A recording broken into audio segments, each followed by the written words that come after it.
How y'all doing? So the James Brown estate was settled. It's been I'll say 15 years since he died. His estate was settled for $90 million.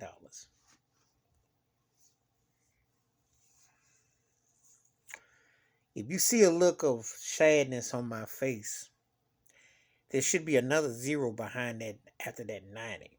This is James freaking Brown we're talking about. We're talking about the Godfather. So we're talking about one of the most important, influential top 10 artists from head to toe that has impacted influence. We're not talking about an artist who had some hits and then he went away.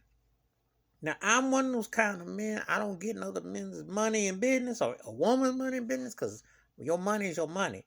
But if I hear Bruce Springsteen got $500 million for his publishing, his masters, his catalog, James Brown should have got a billion.5. Are you kidding me? Do you know how much hip hop ate off of that man? Do you know how many songs, artists, etc., etc.? And you hear 90 million?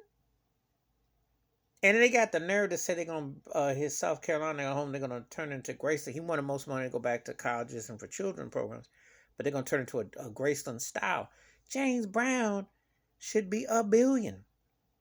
If James Brown got a dime for every time somebody sampled him and there was no taxes, he would be almost as rich as Bill Gates, and that is no exaggerate. Because 80s hip hop alone, 95% of the beats and grooves were off of James Brown songs. So if you calculate that money, and I'm not even going to talk about other artists who sampled him over and over and over. The Godfather of Soul, the hardest working man, Soul Brother number one, should have got a billion. That's what we should be talking about. Because when you understand his impact and how many careers been birthed and made off of him and so on and so forth. Never crying out loud. This guy had a dance named after him way back in the day. Pre-Michael Jackson too. Influence on Michael. But there was the dance known as the James Brown. I mean, come on now. I mean, this is peanuts compared to what he should have gotten. But they always do this to black folk. Berry Gordy sold Motown for chump change compared to what it got worth. And this is what happens with African American business people in the industry.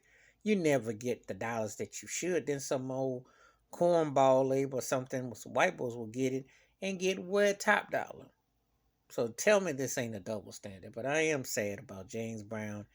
Only $90 million for the James Brown estate? Are you kidding me? And 30 years ago, I remember I bought Star Time, this box set. So I'm really not feeling this number. This is lowball. But give me your thoughts and takes. You think James Brown estate should have gotten way more? I do. I say nothing less than a billion. But do you think that it was the right amount?